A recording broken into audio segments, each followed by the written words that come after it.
All right, Drew. Sadie. Sadie. Drew, you say it. Sadie? Hi. You're 15. Uh-huh. Uh-huh. All right, I'm going to hang up on you. Why? All right, well, speak up. Sorry. Okay. Go ahead.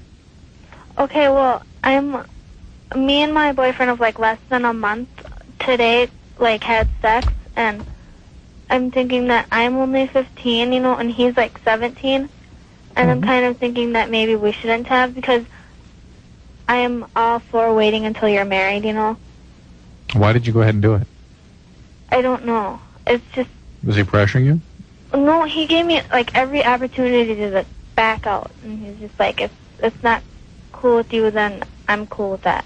But that doesn't mean he didn't pressure you. No. Well, I mean, there's pressure and then there's pressure. Why do you think you did it then if you're all for waiting until you're married? I don't know. Well, I kind of felt like I'd be letting him down. Mm-hmm. Was it your first time? That's the thing about, even though he says that he doesn't care, it's like, he kind of does. What do you mean he doesn't care? Oh, he doesn't care that you wouldn't do it? Are you afraid he'll leave you if you weren't having sex with him? I don't know. What do you think is going to happen with this relationship? Now? Yeah. I don't know. He says it's going to go on forever, but I really Forever. don't know. It's sort of the typical fantasy that a 14, 15-year-old would have. Or 4 weeks, whatever And comes first. particularly if you choose to have sex with a young man at your age, it is typically with the notion that this is the person I'm going to marry, and almost never is it in fact the case. But I'm not thinking that. Good. That's realistic.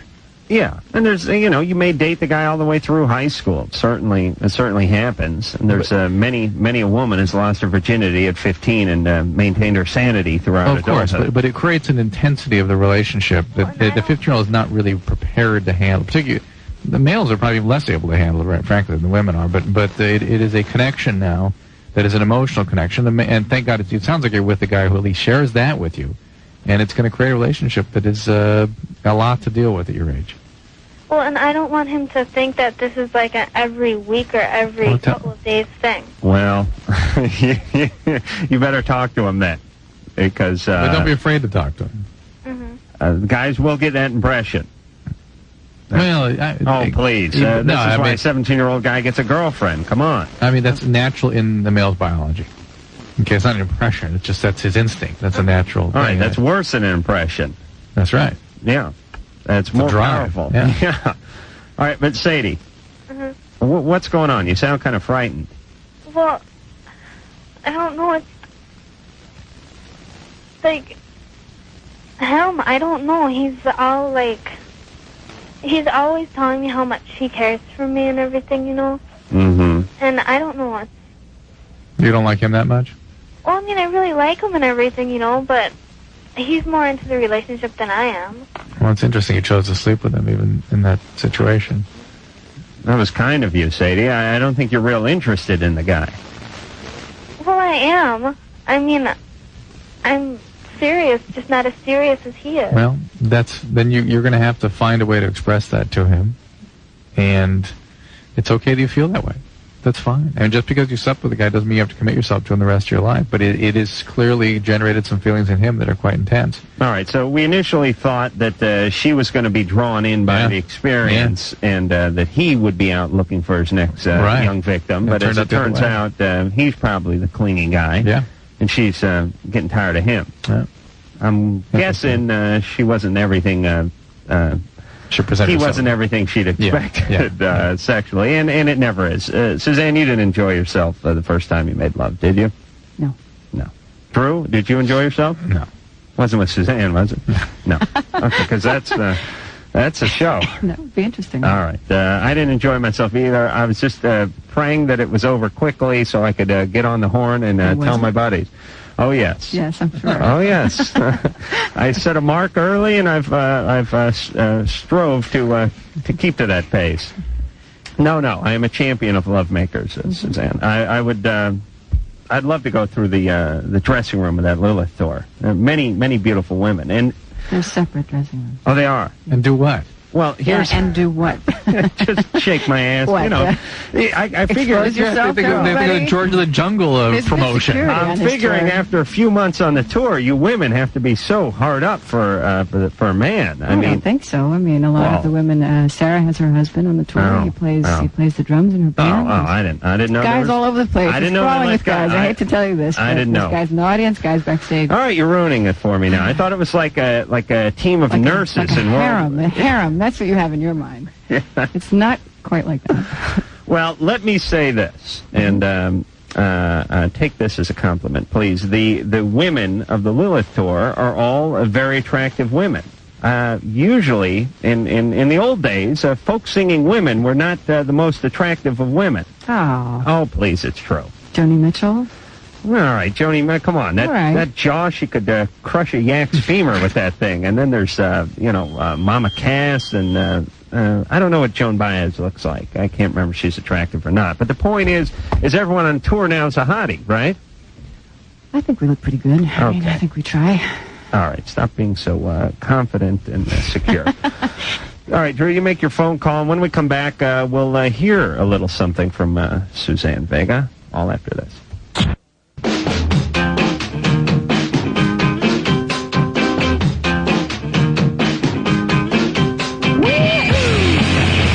Yes! That music you hear in the background is not Suzanne Vega. But she is here tonight, and we will hear something off of her latest CD, 9 Objects of Desire, as well as maybe an older song, too. Maybe Tom's Diner, maybe the rap version of that. We'll see if we can find it in the fabulous Loveline archives.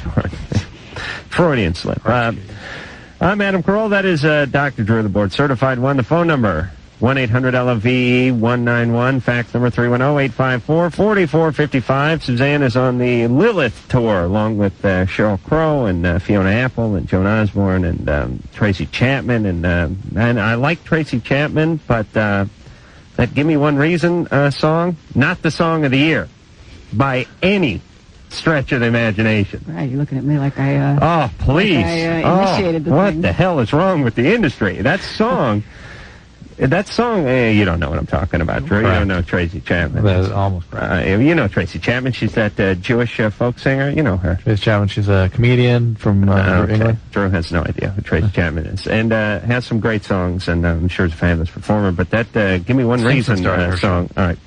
Shut his mic off, Engineer Mike. Thank you. Oh, that song is just incredibly mediocre, and it won like Song of the Year at the Grammys, which is, I think that was all the Grammy idiots sitting around thinking, what song should we like?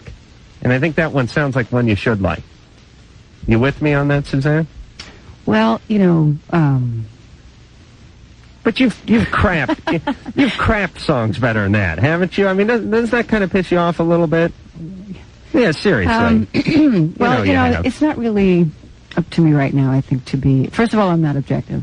I don't even feel like I can pretend to be objective. I can be objective for you. Well, I know that you can, so, it wasn't my favorite Tracy Chapman No. song, we can put it that way. It certainly wasn't Song of the Year material. I didn't even watch the Grammys. Okay. I was out of the country. Well, I think you might have won Album of the Year. You didn't watch. They had, I don't think so. an Indian came up and took your award and then just took off.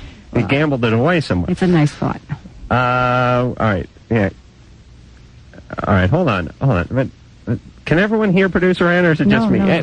Producer Ann, don't talk to me right when I'm about to talk, because it confuses the hell out of You're me. always about to talk, though. All right. I don't always imagine what this show sounds like. Who's laughing back there? Oh, it is? Joanne. Yes. All right, hold on. Let me talk to Producer Ann for a second. All right. Let liven Drew's mic up, but not too much. And we'll play the song right after we talk to Joanne. And do we have the Tom's Diner rap one? No, we just have Tom's Diner. All right, so Yes. let's hear Caramel first off the new album, and then we'll play Oldie But a Goodie. All right. Joanne, is that all right with you, Suzanne? Fine with me. Joanne? It's fine with me, too. Okay. You're 37. That's not what we needed, but we're glad we're all on the same page here. Go ahead. Joanne? Yes. Hold on a second. What is up with the callers tonight? I want to kick them all like jukeboxes that are skipping. I don't know. Is it just me? We had weird calls last night, too, but different weird. Tonight it's a different kind of weird. No, it's partly you. Partly you. I'm horrible. You're mediocre. No, I really am. You're not, it's a weird energy night. All right. Well, I can't get it going if the callers won't answer me. Joanne? I will answer you anytime you want me to. All right. What's your question? I really didn't have a question, but as I was holding, I thought of one. Should I be concerned? I have a 12-year-old daughter, and she has some 14-year-old friends. And the two of the 14-year-old friends have been vocalizing a lot of lesbianism-type things. They got married at school in a little ceremony and just have been having fun with it. And I feel like it's lighthearted and I shouldn't be worried about it, but I don't want to be in the dark either. Mm-hmm. And you're worried about their influence on your daughter? On my perfect child, of course. Mm-hmm. What do you mean they had a little mock ceremony at school? Was it just screwing around during lunch? Exactly. What do you mean by lesbian? You mean, give us an example of what they've said. Two girls got married and they like to walk around holding hands and kissing. And well, I mean, these are 14-year-olds. Have they said anything to lead you to believe that this is they're sexualized relationships? You know what? I mean, it could be very. Unfortunately, it's hard to hear me because Adam. Thank you. Okay. Boy, I really like when. Why do you listen to him? Why do you listen to a word he says? You do my bidding for me and quiet down. Go ahead. You're lucky your mic's on, Drew. I'll make it fast. That 14-year-olds can have very intimate relationships without having them sexualized. They can be just relationships. It could be the last vestige of their intimacy, their innocency, in fact. Okay, I needed that feedback, and I wasn't. Well, we don't know. We need a lot more information about who the girls are, what their situation, where they come from, what they're all about. I mean, there's they could also be playing with romance, and they could be burgeoning lesbians. I mean, this may be the beginning of their lesbian orientation. We don't know. But I think what Suzanne was saying is sometimes you want to experience romance, and women, much like playing dress-up, will also play romance on whoever's closest. 14's a little old to be doing that. That's true. It's more like about 9, 10, 11.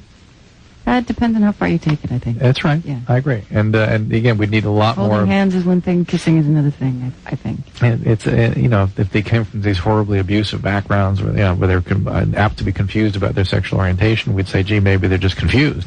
Yeah. Well, I don't know one of the children well enough to. I just know she does have a bad background with a mom who's not raising them because of drug usage. So you've got a reason to be at least concerned that there's going to be some acting out of one type or another. And here's what I would expect as a parent these days. I'll take my sister. She's 34. When she was growing up, lesbianism was just something you barely heard about. I mean, it wasn't really in vogue at all. Right. I mean, there was none of this experimentation going on. I mean, there was, but it wasn't something that was portrayed on television and the media and that sort of thing. And I'm not saying that's a bad thing, but when you're 12 years old, 13, 14, and you see advertisements on TV for anything, you're liable to think about it. And when you see a billboard or whatever, you're liable to think about it. And when you see this being portrayed, you're liable to think about it. Well, that's true. We were at the Lilith Fair last night, actually. All right. And it was wonderful. And the crowd was wonderful. Were there a lot of lesbians in the crowd? There were, and they were wonderful too. There was a lot of. There's also a lot of men in the crowd. There was a lot of wonderful men. At least a third of the audience is men. Really? Yeah. Wonderful men. Not more. Yeah. I'm sure they're good guys. They're all wonderful men. Because if they got out of line, they get their ass kicked right there. That is not the time to yell like, show us your jugs or something, and hoist a beer over your head. You're going to be converged upon and get the crap kicked out of you. Well, it was a beautiful night. The performance was awesome, and the crowd was just very, very lovely. I was working security, so I had to to be in the crowd up in the lawn, and I didn't have any problems. All right, you coming back home in that yellow windbreaker is going to turn your kid into a lesbian much faster than her 14-year-old friends. Well, ours are blue, Adam, but okay, with the yellow stenciling. But actually, the 3 girls were with me. I took my daughter and 2 of her friends. All right. Well, listen. Here's the deal, Joanne. There's nothing that can prevent your child from becoming a lesbian, and there's you sound like a concerned parent who's on top of the game, and that's all you do. Don't be afraid to be the parent, though. Yeah, and it's not the end of the world if she is a lesbian anyway. But I'm just saying, I don't mean to say it that way. I'm just saying, when we have parents call up who seem to care about their kids, I never worry about their kids, because by virtue of the fact a 37-year-old woman is calling up and asking questions about her 12-year-old and is concerned, I know the kid's going to be all right. Or she wouldn't be calling. She's that kind of person. Am I right, Drew? Yeah. Okay, good enough. All right, now I said we're going to play a song from Suzanne Vega, and we're out of time, so we'll play it coming out of this next break.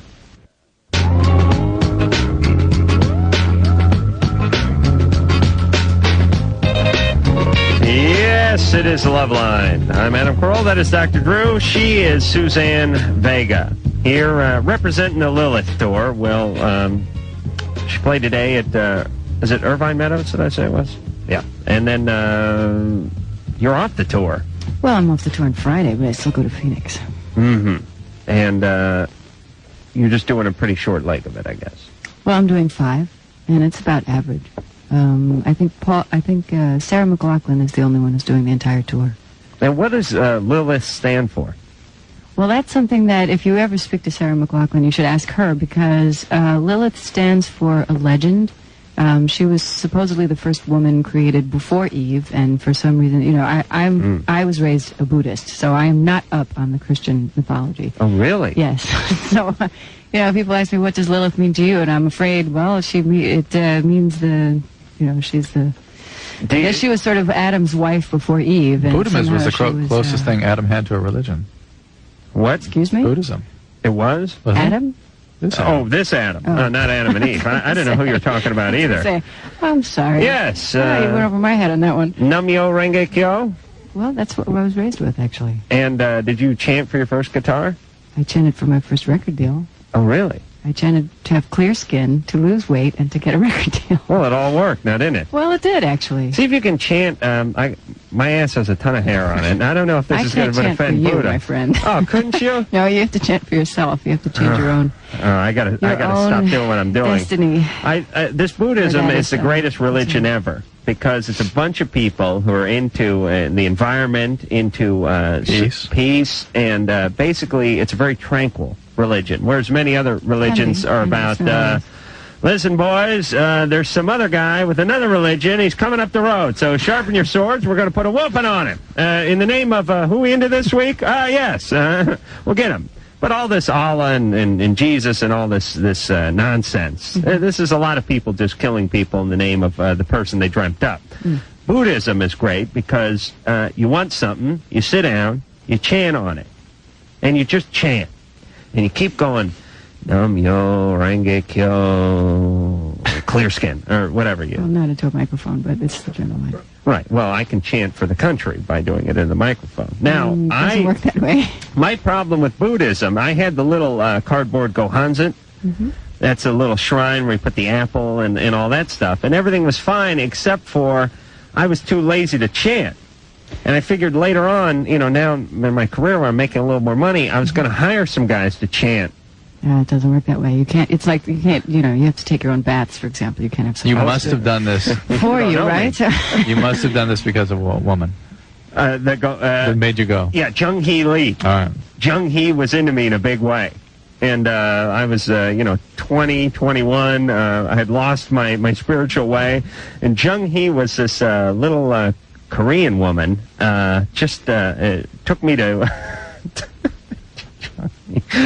Jung Hee was the greatest woman ever. She's now a orthodontist or something, but she had a big crush on me. She was about 4 foot tall, and looked like a little China doll, and was always, "Oh, Adam, come out to the Buddhism, and we're gonna chant." And I was like, "All right," and I just sit there, Nam-myo Renge Kyo, and I'm thinking about stuff to get. You must have accrued some kind of fortune in your life.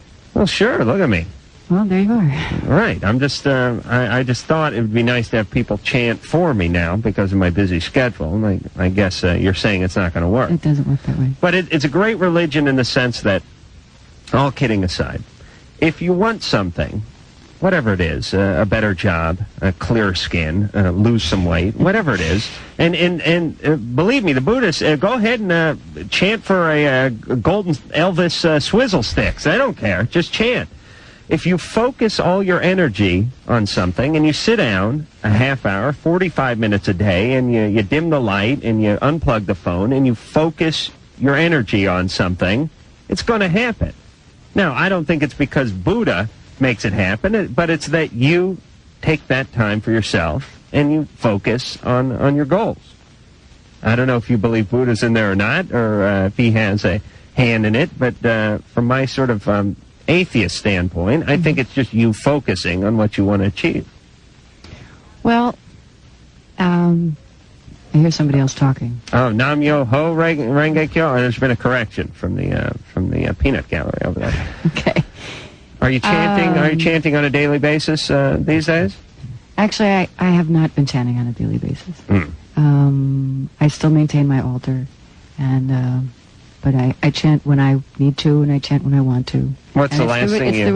It's the religion that I was raised with, so it tends to be the one that I fall back on when I... What's the last thing you chanted for?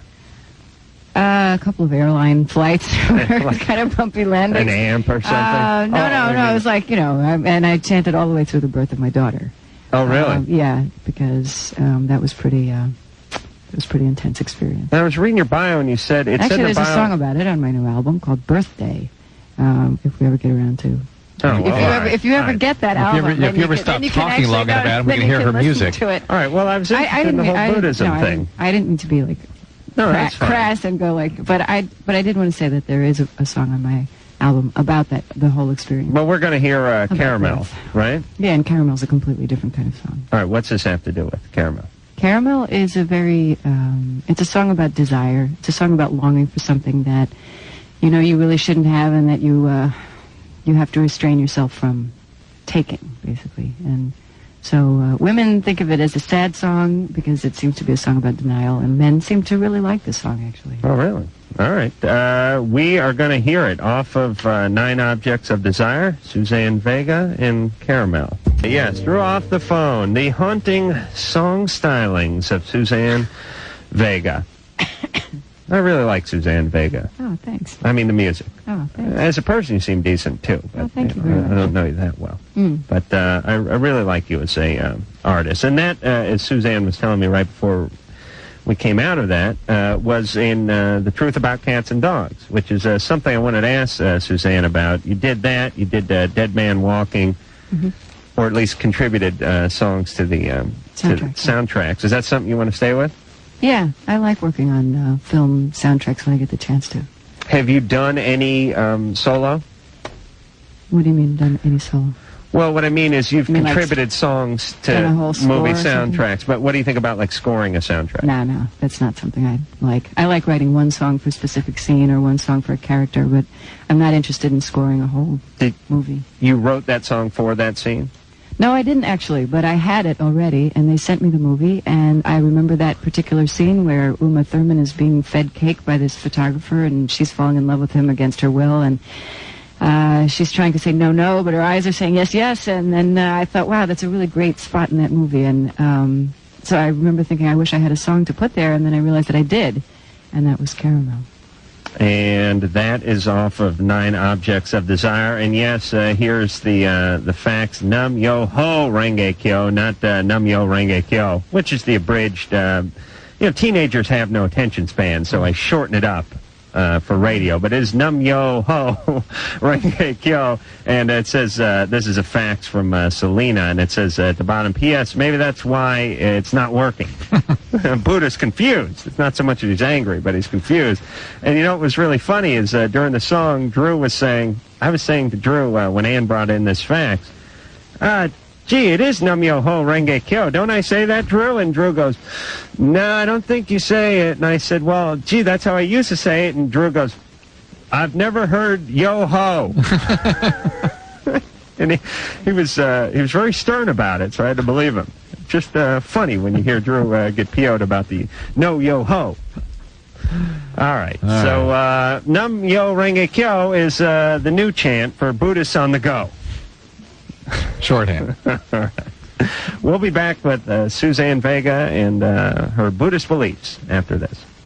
All right, you're listening to Loveline with Adam Carolla, Dr. Drew, and tonight's guest, Suzanne Vega, and we will be back in 10 seconds. KNRK, More Loveline. Phone number, 1-800-LOVE-191. Suzanne Vega is our guest tonight. She is here representing the Lilith Tour, which she played at today in Irvine Meadows, and we had a band, Real Big Fish, on here last Thursday that had played the Warp Tour. And it's kind of funny to think that, well, I'm sure it's wrapping up now, but these tours these days have so many acts on them that an act can play at 3, 4, 5 in the afternoon, then come over here and be on our show, and there's still a show going on. Yeah. I'm sure people are in the parking lot driving home from Irvine listening I announced to the it show tonight now. on the show, and then I realized, well, a lot of the people who were going to be there probably wouldn't be able to hear the show because they were still probably going to be there. Who is Sarah McLachlan? Is she headlining, as She's it were? headlining. She'll be on. She's on right now, probably. Well, it's her damn tour. That's right. I don't. It's her party. Would you say right now that, and I don't want to corner you, but would you say that Sheryl Crow is maybe the biggest act in the tour right now in terms of records sold in the last 2 years or something? I don't really know. I don't know if it's Sheryl Crow. I don't know if it's Jewel. Well, that's true. Jewel is on this bill. Tracy Chapman has certainly sold millions and millions of records in her career. I'm not sure what her last album sold. And but then I don't work for Billboard. I don't. You don't care. I don't. Well, I care, but I don't read it religiously. What's your normal day like, Suzanne? Well, let's see. I've got a 3-year-old daughter, so the other day, for example, I get up at about 7 when she wants to get up, and I see if she wants a bottle of milk, and see if she wants to get out of her crib, or does she want to drink it in her crib. If she wants to get out, I take her out. I take her into the front room, and we sort of play around, and I make her breakfast, and then the nanny comes at 10 o'clock. Then I get a shower. Then I do 98 million things from 12 o'clock till 6. And this is not when I'm on tour. And you said in your bio that your voice changed when you had a child. Yeah. Well, my husband says so, and I believe what he says. And my rib cage expanded while I was pregnant. Does that always happen, Drew? Sure. Or does? It was so strange. I would never have expected that to happen, but of course it makes all the sense in the world because there's somebody living in your rib cage, right under you need there. to exchange more gases. Oh, really? Well, this is actually... I just thought it was because she was so big. This is a hormone that's been called relaxin. It relaxes all the ligaments and cartilage and things my expand rib all cage over is the about place. 2 inches bigger than it used to be. And it doesn't go back? No, it doesn't go back. So if you had triplets... I've lost some weight, but it still hasn't gone back. Drew, your wife had triplets. Yes. Is her rib cage 6 inches larger than it used to be? You have difficulty conversing with her ever since. Something got bigger on her, but it certainly wasn't her brain. Is that what it was? Stop it. All right. Nice. She's a beautiful woman. She's a lovely woman. So hi, how are you? Good. Actually, in terms of Lilith, I found a little sentence about it in my history book. Should I read it? Go ahead. Lilith refused to be subservient, left Adam, and took vengeance by menacing children and infants. By doing what to children? Where was this? Menace? Now, obviously, I think the spirit of Lilith is not in the second half of the description, where this she supposed takes to be? vengeance and Where was menaces this? children. This is in the Bible. Yeah, the Hebrews created a legendary figure. It's a legend. It's a legend. Wasn't in the Bible. It's not in the Bible. Yeah. Anyway, it's very feminist. And So very she was like the But she first... did refuse to be subservient. She was the refused first to lie. lesbian, Lilith, I think would be the first, would I be don't. the best way to Does it describe say that she's a lesbian? Were there other women around at that I'm point reading for her to between be the a lesbian lines with? here. Because it's not a lesbian fair. Oh, it is? Okay. Well, I'm married to That was my that husband, Michigan and thing. Something else. Tom Hayden. Sarah McLachlan is married. Well, to her actually, none of those husband. women are lesbian on the tour, are they? I wouldn't Maybe really know. Tracy Chapman. I don't know. Okay. We won't push. Michelle, Yes. what else do you want? Let's see. I guess I got a question about antidepressants. Mm-hmm. I've been dealing with, depression, anxiety kind of issues for years, and I've been on antidepressants on and off for about 6 years.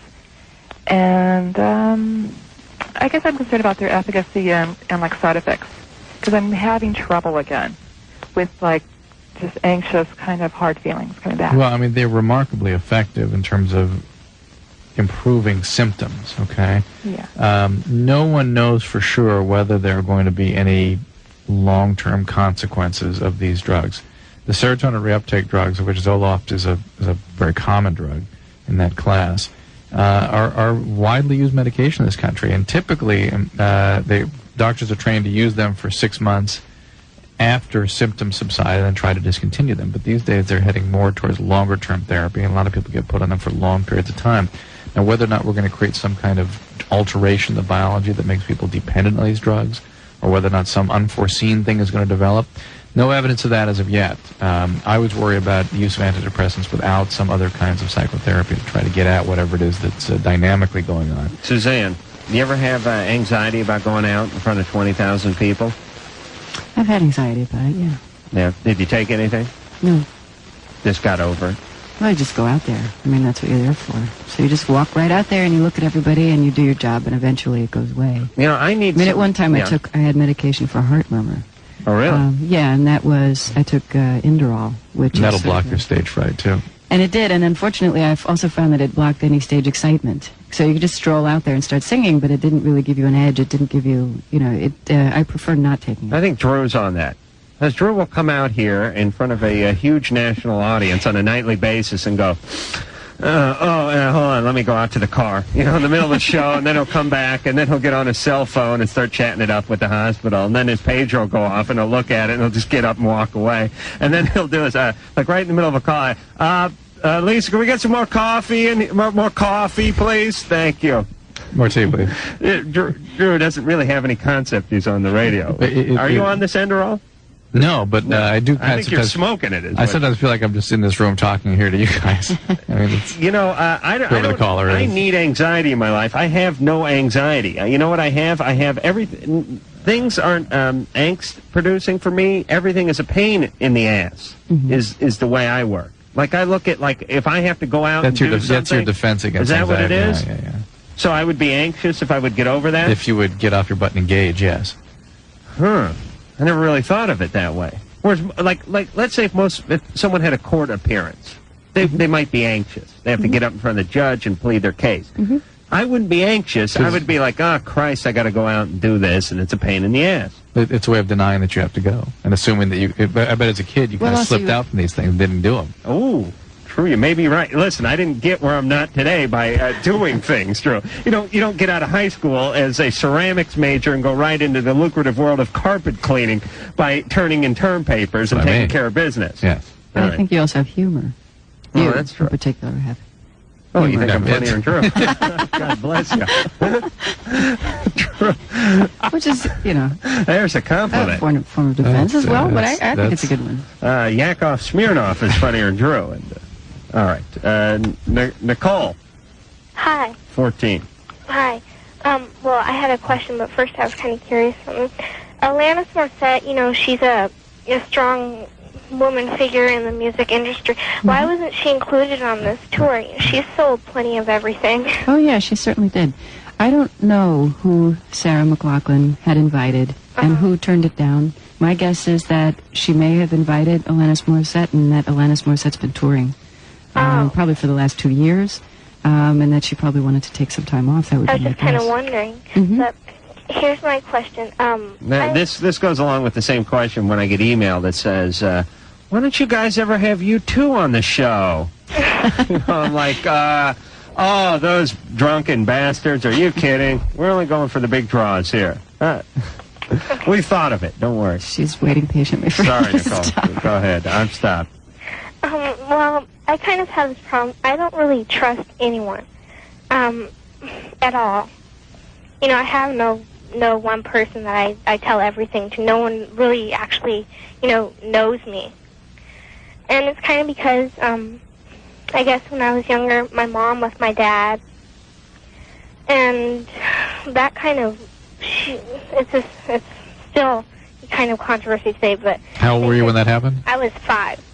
And my dad moved out on his own. He got into drugs for a while. Yeah. Okay. So there's already a lot of other stuff going on. I mean, Yeah, and for a young child to experience that sort of loss and chaos, it was natural enough that then it becomes very difficult for you to make connections, trusting connections with other people. I always kind of trusted her to be there, but then when she left, I depended on my dad more, and then my dad moved, and he was kind of in a depression. He got kind of suicidal. He was on drugs for a while, and he's not anymore. Things are better now, but, for about, I would say, a good solid 3 to 4 years, he was into this. And, where's your mom now? I visit her still every summer, and my dad has custody of me. And but I was left in charge of my 2 younger sisters at the age of about 8 and 9 years old, and that kind of, I never really had a childhood. Never did. And but in doing that, I think because I kind of lost the trust of the young. No, it was the right button. Is it Raul? Yeah. Oh, what the hell is going? What's all right tonight? I'll They were explain chanted by Suzanne. that. Okay, Raul, you're fine. All right. Is it hard to say Raul with a tongue piercing though? Nah. It doesn't come out like oh. No, I'm used to it. Okay. Thanks. All right. Teachers. Well, hey, listen, I appreciate teachers trying to scare. That's part of their job, is to scare their teenage students into not doing stupid things. And I appreciate that. How come you ever speak glowingly of your shop instructors and the way they used to try to scare you? Because scaring you that you're going to get your scalp torn off by a shop lathe or your hand destroyed in a drill press is too much. Tongue cancer, I can get on board with. Besides, we weren't doing anything foolish besides making bongs and skateboards. Amber, 16. Hi. Well, I have this problem. My hair is falling out. Generally? Generally, yes. Yeah, all over the scalp, not as though it's just in one patch. No. Is there any rash on the scalp? No. Are you on any medications? No. Oh, yeah, I am. I'm on tetracycline. That may be why your hair is falling out. Really? Yeah. Have you used any dyes or funny treatments on the hair? Yeah, about 2 months ago, I dyed my hair black. It's another reason the hair could fall out. How about, you've been under a lot of stress or anything like that? Changing your diet? Not really. They haven't been in a car accident or something like that? No. Okay. So, I mean, it's massive. yeah. You're on tetracycline or minocycline? Tetracycline. Yeah. For my face. Yeah. It could be that. It could be just that. It also could be the fact that you dyed your hair, and it could be the combination of the antibiotic with the hair dye. So you need Is it that harsh? Tetracycline? How come Ann's hair hasn't fallen out? She dyes her hair a different color during the show. She actually come in the show. That was brunette. She's number one. Right? Yes. Ann just flew me the bird. I'm serious. I see Ann at 9:45. Her hair's blonde. I see her at 12:15, and she's brunette again. She dyes her hair that much. How come her hair looks all right? Because not everyone. First of all, again, it could be the antibiotic with the dye, and it can be that some women are more sensitive to that. I mean, why does some people's scalp break out with a shampoo and other people's don't? No one's scalp breaks out with shampoo. But I haven't taken that medicine for about 2 weeks or so. And well, it will go on for quite some time. You're not pregnant or anything like that? No. No. There's nothing else going on in your life? No other medical problems? No joint problems? Skin problems otherwise? No. Okay. Talk to the doctor who's prescribing the tetracycline. That's where I'd start, okay? Okay. All right, good luck. Thanks. Oh, so it's either bad skin or no hair. Mm-hmm. Oh, that's got to be horrible. I'm so glad I'm not a woman. So I can't keep or a teenager, or a teenage woman who has a skin or hair problem. My problem is hygiene. I had a skin problem. Oh, you did? That's why I was chanting for clear skin Wow. when I was 16. But your skin looks so nice. It looks nice now, yeah, but it didn't back then. It's really, really bad. In fact, I was taking tetracycline for a little while, and it cleared up some stuff I had on my feet. It didn't do anything for my face. You had zits on your feet? And then, no, I had some warts or something like that at that point, and it cleared them up. It was beautiful. You've really blossomed. Oh, thanks. But it probably served you well with, this sort of... and then when I was 20, it cleared up. But it's good that you weren't the belle of the ball early on. Because you can say that again. You wouldn't that was certainly true in my case. You'd probably be working as like a, court typist or something now, or a paralegal, or, some sort of secretary to a car dealership. You needed a receptionist. I used to be a receptionist before I got my record deal. But do you think the fact that, now I'm guessing if you had bad skin and bad feet, back then.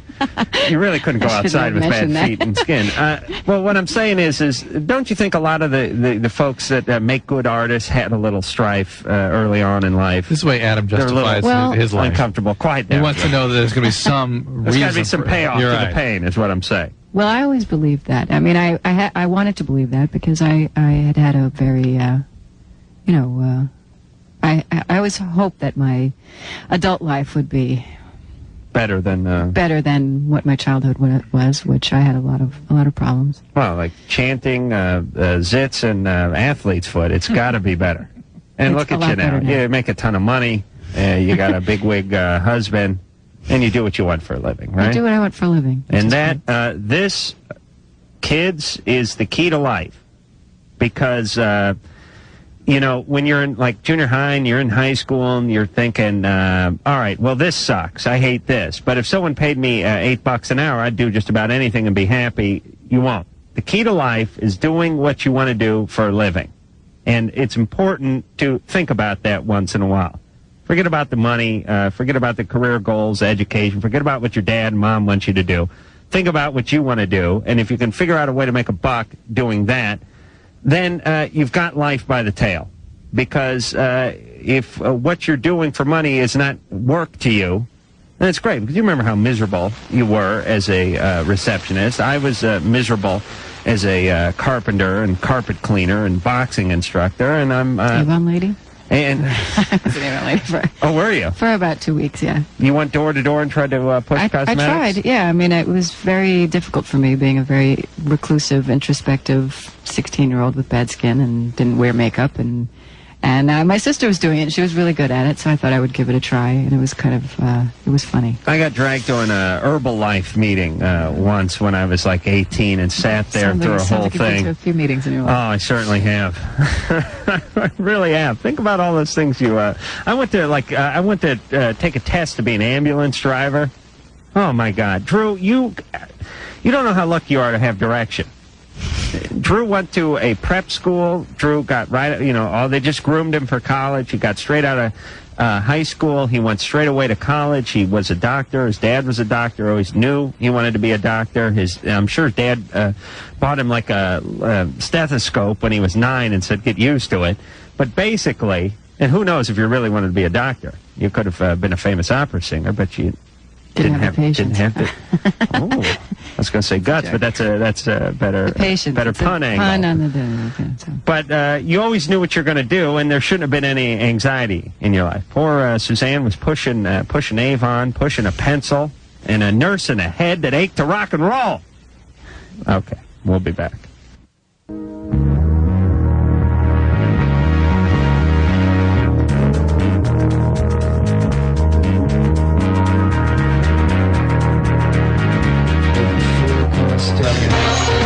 What's that, Drew? I said one thing about hard work, you're always glad when it's done, when you did it. Yeah, except for now I think I'm going to die of asbestos poisoning.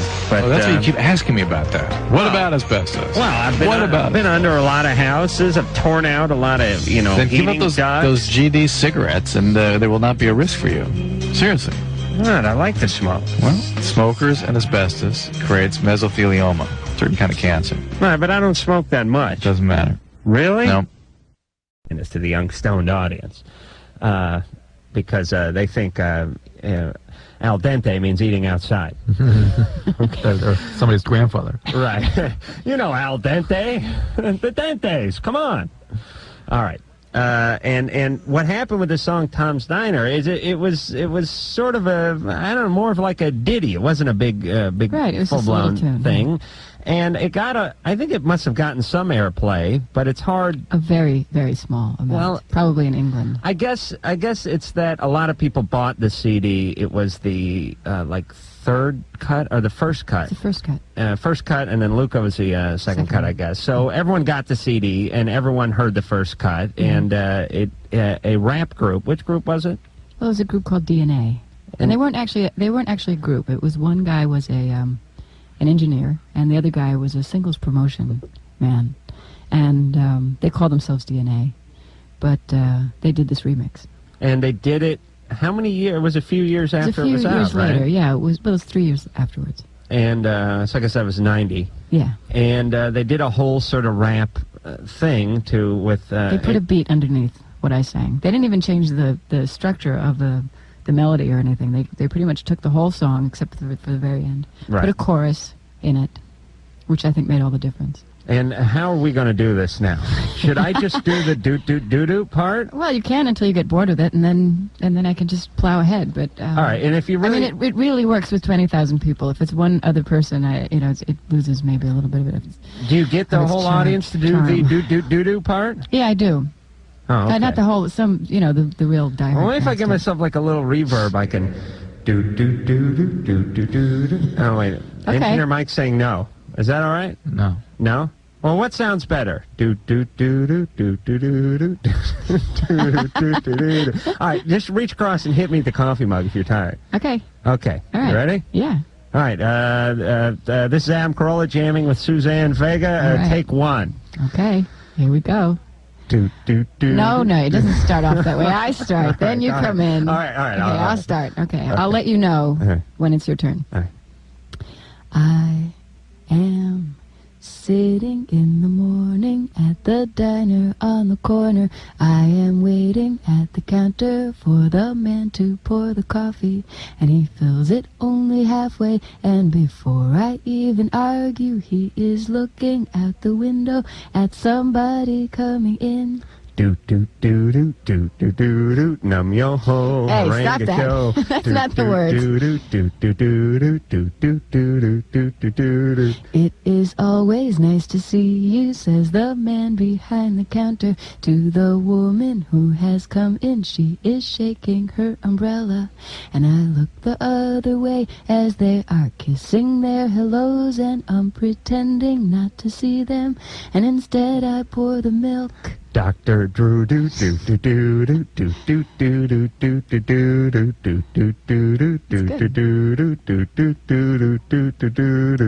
I open up the paper. There's a story of an actor who had died while he was drinking. It was no one I had heard of, and I'm turning to the horoscope and looking for the funnies when I'm feeling someone watching me, and so I raise my head. It's a completely different key and everything.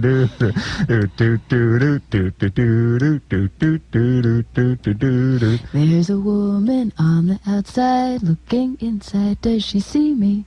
No, she does not really see me, 'cause she sees her own reflection, and I'm trying not to notice that she's hitching up her skirt, and while she's straightening her stockings, her hair has gotten wet. I'm going to fade out. We're not at the end of the song. Oh, we're not? It really felt like the end. It's not. Oh, this rain, it will continue through the morning as I'm listening to the bells of the cathedral. I am thinking of your voice and of the midnight picnic once upon a time before the rain began. And I finish up my coffee, and it's time to catch the train. That's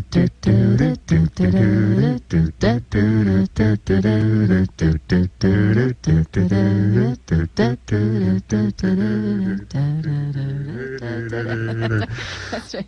Yeah, like that. Now I'm going into Luca. We're going to need another 5 minutes. See, Drew, there's a true artist. Yes.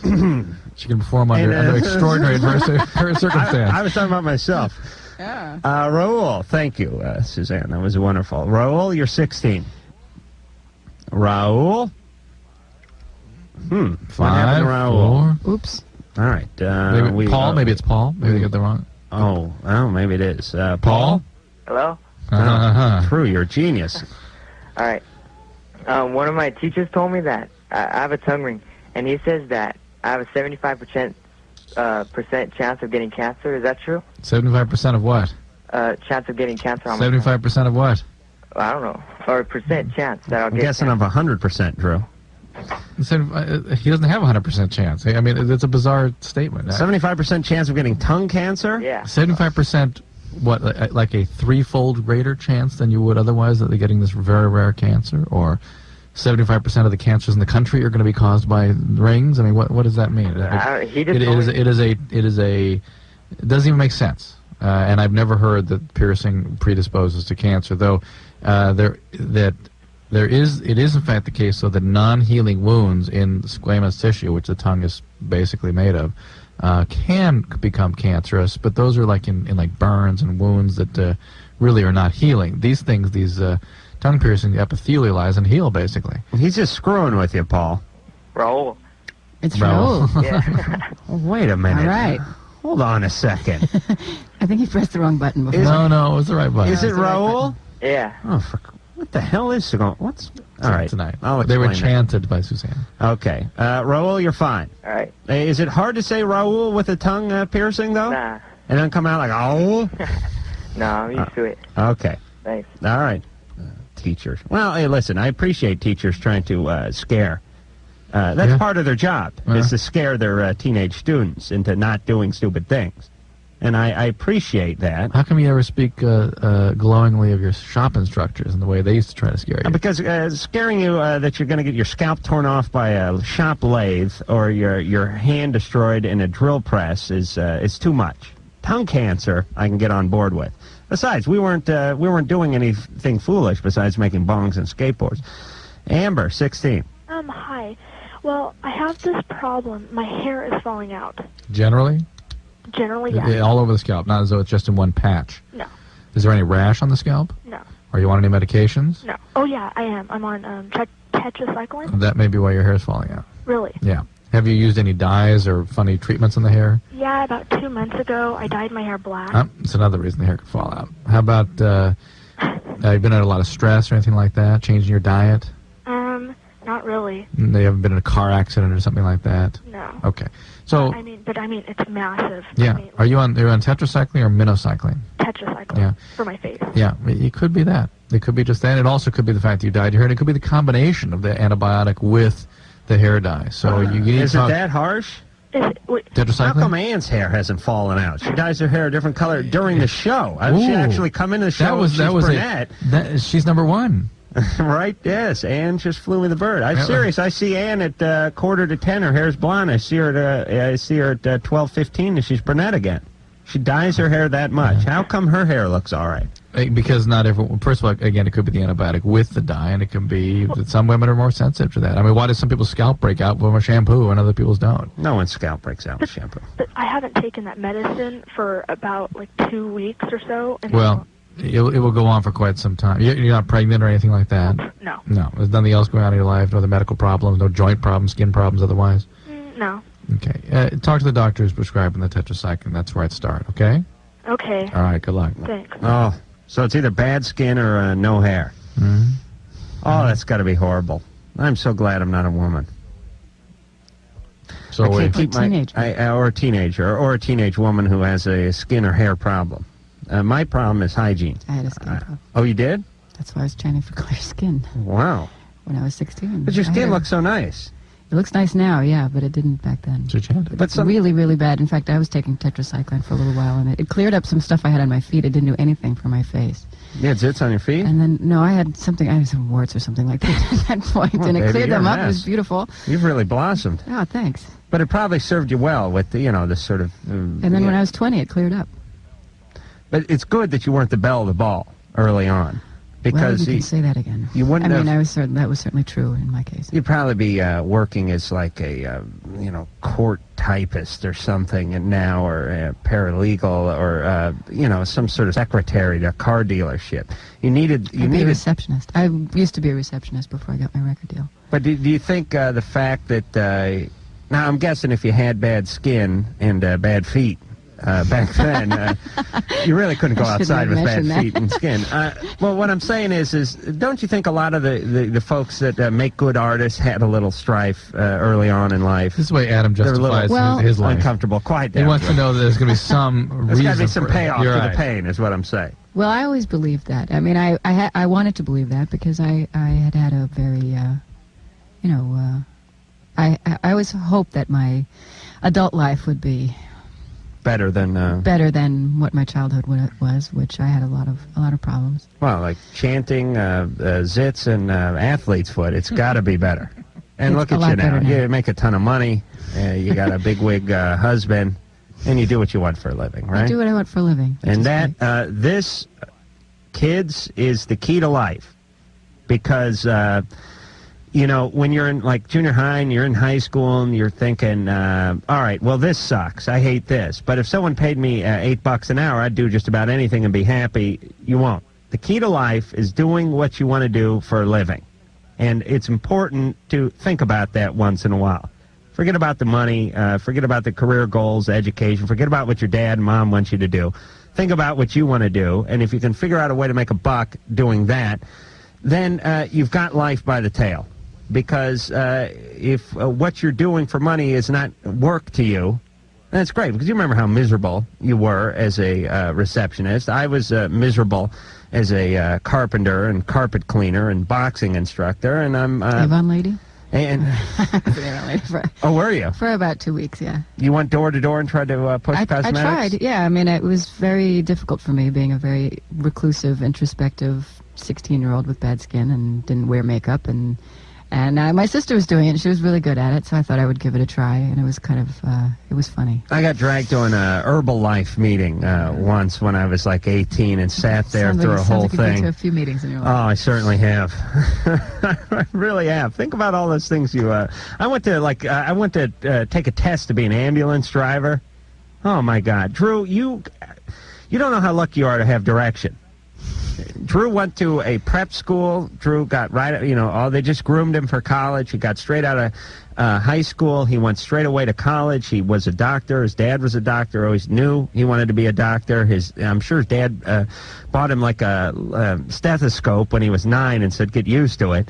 But basically, and who knows if you really wanted to be a doctor. You could have been a famous opera singer, but you Didn't have the patience. Didn't have to. Oh, I was going to say guts, but that's a better The patience. better It's a pun angle. Pun on the so. But you always knew what you're going to do, and there shouldn't have been any anxiety in your life. Poor Suzanne was pushing Avon, pushing a pencil, and a nurse in a head that ached to rock and roll. Okay, we'll be back.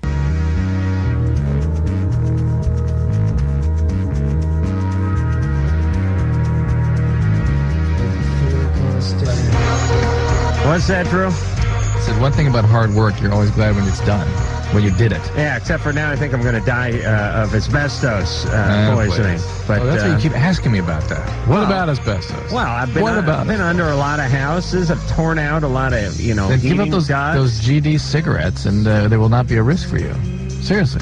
God, I like to smoke. Well, smokers and asbestos creates mesothelioma, a certain kind of cancer. Right, but I don't smoke that much. Doesn't matter. Really? No. Well, I'm So sure. maybe I should smoke more. I mean, I don't know that there's a proven correlation. It's sort of a yes/no issue. All right. I'd like you to check me out. Could you do that? Let me give you the name of a guy. I don't need the anus checked out, but this is the rest of me. I haven't been looked at in a long time. All right. Can you do that? Yeah. I haven't had a physical in 15 years. Yeah. Okay? Yeah. I could have something. I could be pregnant for all I know. Suzanne Vega, thank you very much. Thank you. It was a fast 2 hours. Yeah, I think it was. For us. Especially Tom's Diner, that went by pretty quickly. Oh, yes. Would you say you had a delightful time here? Yeah, I did, in fact. Oh, good. Yeah, I did. I enjoyed it. Yeah, because you probably expected not to have that good a time. Right? I wasn't sure what to expect. But on the other hand, I like listening to people, and I like hearing people talk about things that are personal to them. Well, perhaps we can get together and work on a project coming up. I mean, and this is the half. I can play the harmonica like a mother, tambourine, whatever it is. So perhaps, you get your people to talk to mine. Okay. All right. Thank you very much, Suzanne Vega. The name of the album is 9 Objects of Desire. I strongly recommend it. And until next time, this is Adam Carolla for Dr. Drew saying mahalo.